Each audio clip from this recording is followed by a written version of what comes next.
Hello and welcome back to another episode of Biology at Jay's House. Today we're going to be talking about oxygen and carbon dioxide and how that actually happens.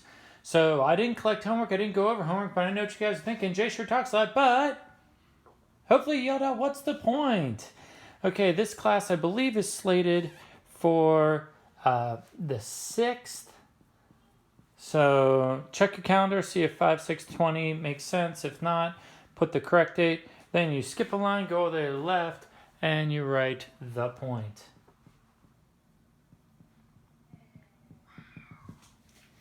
Okay, and what's the point today? It is, how does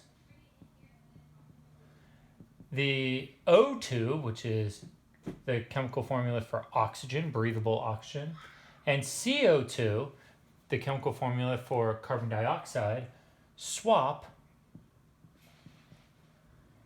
in the alveoli? Now, if we remember,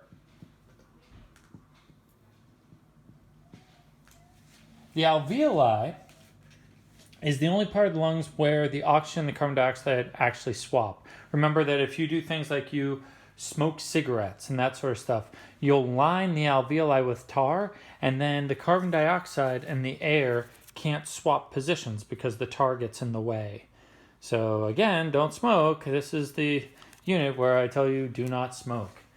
And the good thing is there are no notes today. Yay! You don't have to write down any additional terms. That's good because I've already assigned make flashcards. So if I had additional terms now, you wouldn't be able to make flashcards. So let's talk about what happens at the alveoli. Okay. So if we remember correctly, when I breathe in, it goes through my nose, goes through my mouth, down my trachea, through my bronchi, down my bronchioles and all that. But what I really want to talk about is just the alveoli. So we're going to say this is the very end of a bronchiole. So this is actually a tiny, tiny, tiny, like hair width tube inside your lung that's been magnified a lot. And at the bottom of it is a whole bunch of alveoli. I'm only drawing one. But there's actually a bunch. It comes in like bunches of grapes. So there'd be one here and another one here and another one here and another one here and another one here. And it literally looks like a bunch of grapes at the end of each of these bronchioles. So this again is happening deep inside your lungs. The oxygen that you breathe in, it goes through your mouth or nose, it goes down the trachea, it goes through one of the two bronchi, it goes to all the tiny bronchioles in your lungs, and then whoop, ends up in your alveoli. And to finish off the story and make sure that we're getting everything correct, there is blood coming in. And that blood vessel that's carrying that blood, remember, it can't be an artery or a vein because blood moves way too quickly for that. So this must be a capillary, because that's the only place where blood goes slow enough that things can be picked up and things can be dropped off. And we know that your blood carries three things, right? It doesn't just carry oxygen and carbon dioxide. We should also be showing that it is carrying nutrients and it is carrying water. But those aren't picked up at the lungs. Those are picked up by the digestive system, which we'll do next. So even though you should imagine those are in here, but we're not going to put them in there. We're only going to talk about oxygen that we breathe in. So he's either going to carry oxygen or carbon dioxide that we breathe out.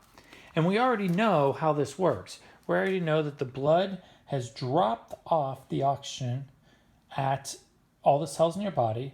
It's gone back to the heart to pick up more power, and then, or more pressure. And then as it goes through these capillaries right by the alveoli, it kicks out the carbon dioxide, it picks up the oxygen, and then it carries the oxygen back off to the heart to get more power to reach all the cells, and that just keeps happening. The blood comes in, it kicks out the carbon dioxide, And as we exhale, the carbon dioxide leaves. And as we inhale, the air enters, the blood picks up that oxygen, and off it goes. And that's happening all the time. Now, we know that that happens, but what we haven't talked about is how does that happen? What is the science between how does blood actually kick out carbon dioxide? Does it throw it? Does it kick it? Does it launch it? Does it use magnets? Does it use a cannon? So one question is, how does the blood actually get rid of the carbon dioxide? And then the other question is, how does the blood suck in the oxygen? Again, does it use magnets? Does it use a cannon? Does it just have tiny little hands that grab it? I don't know. That's a really good question. So that's what we're going to talk about now, is how does that happen? How does the air enter the blood, and how does the carbon dioxide leave the blood? But to talk about that, I wanted to remind you where this was happening. Deep inside your lungs, at the very end of your air passages, in these grape-shaped things called alveoli, and in the capillaries that surround them. Okay, now let's get sciencey.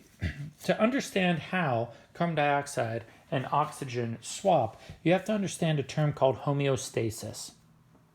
Homeostasis is great because it totally sounds sciencey, right? If you say homeostasis, somebody goes, wow, that is a sciencey person. So you don't have to write down the note for homeostasis. So I'm using brown, not black. So this is not mandatory. Brown. And the word is homeostasis. And that is the sciencey term for level out or make everything even. That's what homeostasis is. And that's what the universe likes. You've probably heard the phrase that nature abhors a vacuum. Nature does not like it when there is an imbalance. If there's an imbalance, and nature will level it out. Nature will engage in homeostasis. So that's all homeostasis is. If there's more of something in one area and less of it in another area, and those two things connect, they will even out and you will get homeostasis. Now, I thought I'd show you what I mean is, so here's some water. It's just water from my tap in a jug. That's not a jug, it's more of a bin. But what I mean by homeostasis is, what if I take yellow and blue and put them in? So here is a drop of yellow food coloring, please. Hopefully only one drop, because this stuff's expensive. There's yellow food coloring. Now the question is, why doesn't it just stay over here? Oh, homeostasis. It's trying to even out. There's a lot of yellow here. There's very little here. So nature, given the chance, will try to level that out. And what if I put blue over here? Boom, blue. Okay. So we have the yellow and the blue. Now, we have spaces of high concentrations of blue. We have spaces of high concentrations of yellow. We also have spaces of low concentrations of both. There's like none right here. That looks completely clear. Now, is there any way to keep it that way? If, let's say, it was able to mix. Is there any way that, what if I just kind of mix up here? Is there any way to keep it from mixing?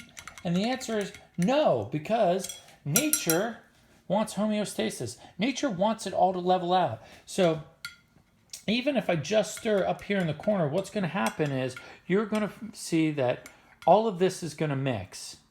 And that's what happens in nature. Things constantly mix. To keep things from mixing is actually really hard to do. You have to actively try to keep it from mixing. Because left to its own devices, what you won't get is yellow in one spot and blue in another. What you'll get is green everywhere. So even though we started off with yellow over here and blue over here, a little bit of mixing and we got homeostasis. It evened out. And clearly, this is some pretty dense stuff.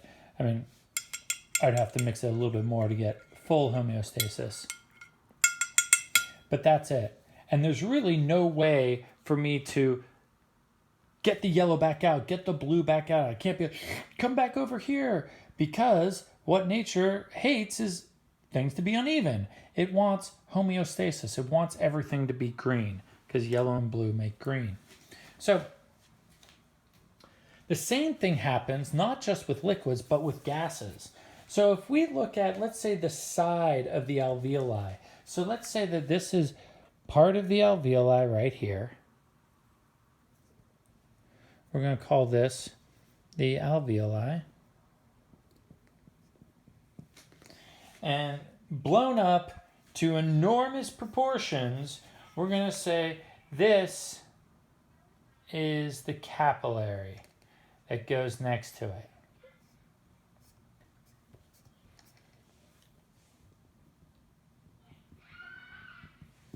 So what we have is we have the blood coming in here, the air being breathed in here, and then we know that carbon dioxide goes that way, we know that oxygen goes this way, and the blood carries this on, and we exhale this out. But the question is how? The question is why? And the answer is homeostasis. So if you imagine that we breathe in, and let's say, we breathe in, 5 oxygen molecules. Now, that's an incredibly low number, but that's what we're going to go with. And let's say that there's 1 carbon dioxide in the air we breathe, because we know that there is carbon dioxide in the air we breathe. Now, there'd actually, if this is